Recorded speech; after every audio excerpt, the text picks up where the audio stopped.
भाजपाई हिंदू उनसे गुस्सा है इस चीज को लेकर कि कैसे कह दिया कि हम आजाद थे, ऐसे कैसे हमसे गुलामी का लेबल आपने छीन लिया। रोमिला थापर भारत छोड़ो। यूट्यूबर रणवीर अलाहाबादी अपने पॉडकास्ट पर एक गेस्ट का इंटरव्यू कर रहे थे और एक सवाल उन्होंने अपने गेस्ट से पूछा कि किन 3 इंडियंस को देश छोड़कर चले जाना चाहिए और कभी वापस नहीं आना चाहिए। 3 Indians that should leave India and never return are. अब पहली बात तो इस सवाल ही अपने आप में बहुत भद्दे किस्म का सवाल है, लेकिन वहां बैठे गेस्ट ने इस सवाल को लेकर कोई ऑब्जेक्शन नहीं किया। उन्होंने 3 इंडियंस के नाम गिनाने शुरू कर दिए।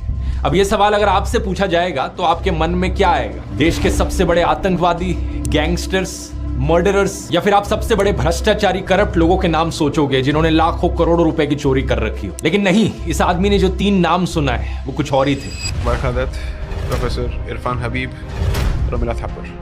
बरखा दत्त एक जर्नलिस्ट है जिनका नाम आपने सुना होगा, लेकिन बाकी जो 2 नाम हैं, इरफान हबीब और रोमिला थापर, ये एक्चुअली में हिस्टोरियंस हैं। आखिर इतनी एक्सट्रीम नफरत किसी के दिल में हिस्टोरियंस को लेकर आखिर क्यों होगी? इसके पीछे जवाब है दोस्तों इस ब्रेन वॉशिंग माफिया का दूसरा डिपार्टमेंट। क्योंकि रोमिला थापर कहती हैं कि हम हिंदू लोग गुलाम नहीं थे।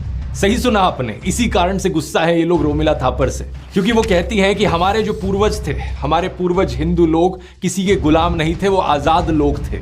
ये बड़ी दिलचस्प बात है क्योंकि आमतौर पर हमारे समाज में लोग एक दूसरे को गाली देते हैं ऐसी चीजें कहकर कि तुझे तो मैं अपने घर पे नौकर भी ना रखूं, तेरी औकात क्या है, तू तो गुलाम है। और लोग ऑफेंडेड फील करते हैं जब उन्हें गुलाम या नौकर बुलाया जाए तो। लेकिन यहाँ पर केस इसका बिल्कुल उल्टा है। रोमिला थापर कहती है कि आप गुलाम नहीं थे, आप नौकर नहीं थे, लेकिन ये भाजपाई हिंदू उनसे गुस्सा है इस चीज को लेकर कि कैसे कह दिया कि हम आजाद थे, ऐसे कैसे हमसे गुलामी का लेबल आपने छीन लिया। रोमिला थापर भारत छोड़ो।